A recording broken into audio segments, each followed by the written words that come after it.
Yeah, it's going to be the greatest 2 o'clock press conference in the history of New York City football. Really? I mean, that's what this is, and you have to treat it as such. The New York Jets have this small little window now where they are the hunted. They're no longer the hunter, and we have a legitimate, rational thought process that we are good enough to win a Super Bowl.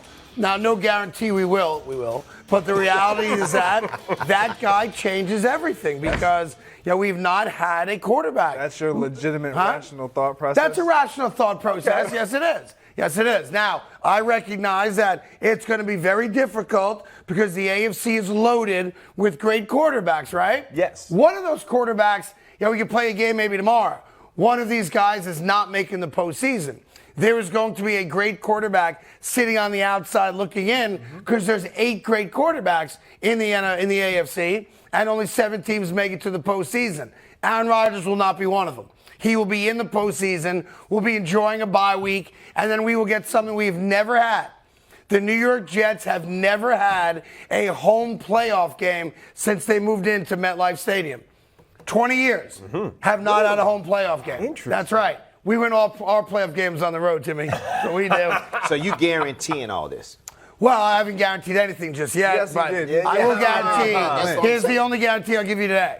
I got the best quarterback in the AFC. Oh, here's another one. I'm going to win the AFC East. Here's another one. I'm going to have home field advantage. Here's another one. I will be in the AFC Championship game. One caveat, barring injury. That's it. Yeah, of course. I'm allowed to put that in there. That's fair. Yeah. Talk about it. There's no need to talk about it. It's all like I understand. I'm not gonna run on your parade. Feel free. What I will say is my parents always did. What I will say is, let's not forget your team is a team that did not make the postseason. There are 2 teams in your division that did. I had Zach Wilson as my quarterback. I had Mike effing White as my backup quarterback. I had a special teams gunner as my third-string quarterback. Excuse me. Yes. Sorry. Aaron Rodgers was the 3rd, and the Green Bay Packers came in 3rd with Detroit finishing ahead of them. Kirk Cousins and the Minnesota Vikings finishing ahead of them. That's right. So now all of a sudden he gets in a division with Josh Allen.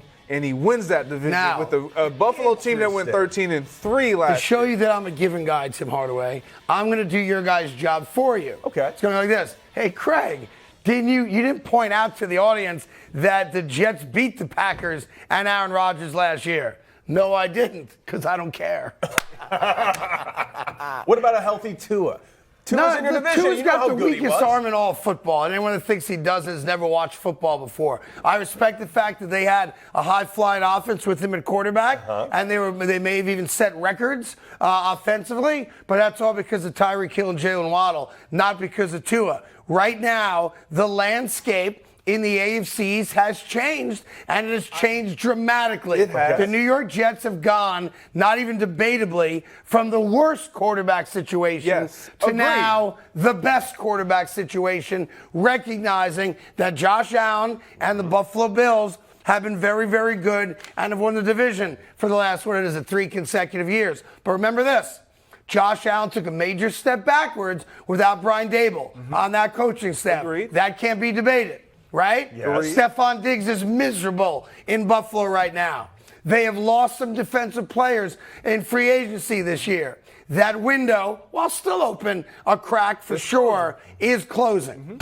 Josh Allen even said he's now going to change the entire way he plays football. There's panic in Buffalo. You can hear it. Okay, well, talking about the press conference today at 2 o'clock. Yes. How long till Aaron Rodgers pisses you off as a Jets fan? Probably 3 minutes. 3 minutes. Because here's what's here's why. And I hope the Jets don't allow this, but you can't tell reporters what to ask. The issue for Aaron Rodgers is a non-football issue. He will blaze through the press conference today talking about reunited with Nathaniel Hackett, talking about, the young studs like Garrett Wilson, Breece Hall returning at running back, and all that stuff. That will be great. Where Aaron Rodgers can get himself in trouble with the New York fan base, and it's morbid, and I apologize, is when he gets asked questions about things like 9/11 conspiracies. That is going to come up, and how he handles that will ultimately dictate whether or not he wins the press conference. Now, to be fair, we've had a lot of guys in every city in America who have won the press conference and not been successful. Yes. So don't put too much into it. But I am concerned about that line of questioning because he's got his opinions. And I don't think he's going to change them for anybody. But how come they just don't talk about football? Why are we talking about everything else? I mean, because of these things right here, right? I mean, personally. And it's New York. I'm not answering that. Next. Okay, that's the right answer. Hey, listen, I'm here to talk football. I'm here to talk about being the Jet quarterback. My problem, the issue is he's going to be asked. He's going to be asked. 100%. But they There's no just doubt. say next question. Yeah, I hope he does. Like, he believes the earth is flat.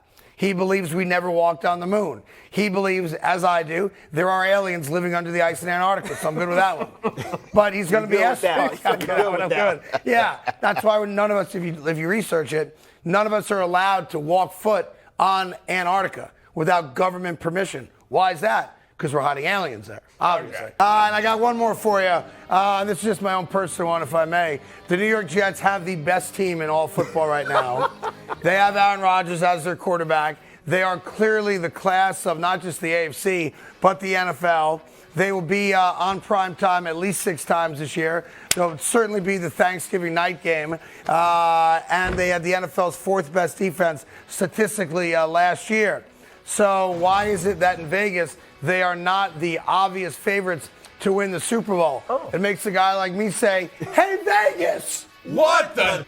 Okay. Oh my goodness. Come on. I know it's been a tough 50 By the way, years, but come that's on. good value right there. I don't gamble. I don't recommend anyone else does either. But, you know, if you're going down that line, I'm just saying, a couple shekels. I'm just saying, put it out there. Responsibly, of course, and recreationally, because that's bat bleed crazy right there. No, you want to know what's bat bleed nuts. crazy? Can you put that up again? Let me see that. You want to know what's bat bleed crazy? Yeah, what? The fact that you continue to say Aaron Rodgers is now the best quarterback in the AFC, which you're basically saying he's the best quarterback in all of football. And to that, I say, Craig, what the? Yeah! Nailed it! That's my guy. Hey there. Thank you so much for watching The Carton Show. You can subscribe right here to get all the latest bits and segments from the show. And by the way, while you're at it, we have a lot of great shows on FS1, so check them out too.